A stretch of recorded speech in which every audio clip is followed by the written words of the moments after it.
Palaisipan ba tayo dapat nagsisimula?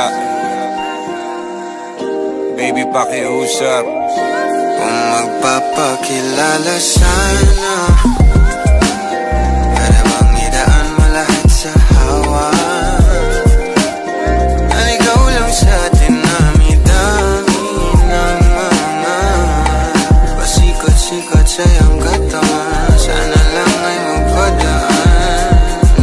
Nabulag sa iyong mga kurbada, nabudol sa mga usapang walang kontrata. Harutan hanggang sa abutan ng umaga. Walang sagot sa katanungan, tayo nga ba aruy? Kung ayaw masaktan, wag nang umasa. Nagbabaka sakali na lang na tsumamba. Mga dasal sa may kapal, sana gumana. Kaso madalas sila ni Satanas sa magkakutsaba.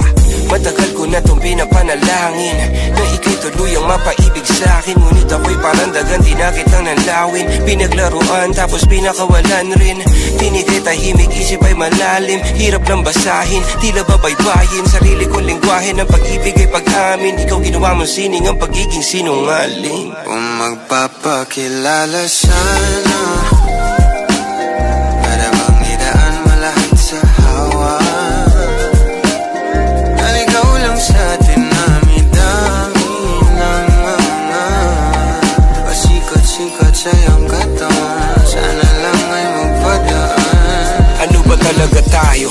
Para lang klaro, kailangan ko malaman kung mahal mo pa ba ako. Naglalaro ka lang ba o nananarantado? Kasi nakita ko kahapon may kasama ka bago. Ayoko nang umasa sa mga usapang malabo. Parang gamo-gamong nadarang at napaso. Nadala at mas lalo lang nawala at naglaho ang mga balak at plano. Nagmukha pa akong gago kaya walang mga pangako. Puro para-paraan, laging telebabad kahit walang tawagan. Araw-araw normalan kasi para pa saan ang mga sumpaan kung wala namang karapatan. Ibig ko maliwanagan, huwag mo sanang diliman. Kapaan parang magkasintahan sa sinihan, matinding palaisipan. Sa dami ng pasikot-sikot nagkakasalisihan. Kung magpapakilala sana, para bang idaan mo lahat sa hawa. Naligaw lang sa dinami-dami ng mga pasikot-sikot sa iyong katawan. Sana lang ay magpadaan. Oras at konting espasyo lang ang kailangan nating dalawa sa ngayon.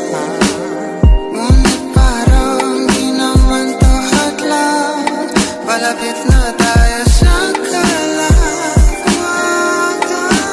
May dalawang magkasintahan sa takas ng bundok. Nagkasundong tapusin ang buhay nilang malungkot. Hindi na masaya sa kama, hanap na ituldok. Usapan ay sabay silang tatalon sa tuktok. Sabi niya, magtiwala ka lang sa'kin, mahal ko. Talon tayo ng sabay, pagbilang ko ng 3. Kaso lang, ang problema, pagkatapos niyang bumilang, siya lang ang tumalon. Si babae nagpaiwan, habang nakatingin sa kanya nakangiti lang. Ngunit biglang nagulat ang babae nang nakitang nakangiti din si lalaki habang pababa siya. Sabay biglang bukanan ng buhalang para kaida. Ngayon sino mas taksil sa dalawa? Sino ang mas tuso? Sino ang mas tanga talaga? Yung lalaki ba na may dalang back up plano? Yung babae na wala siyang balak back up?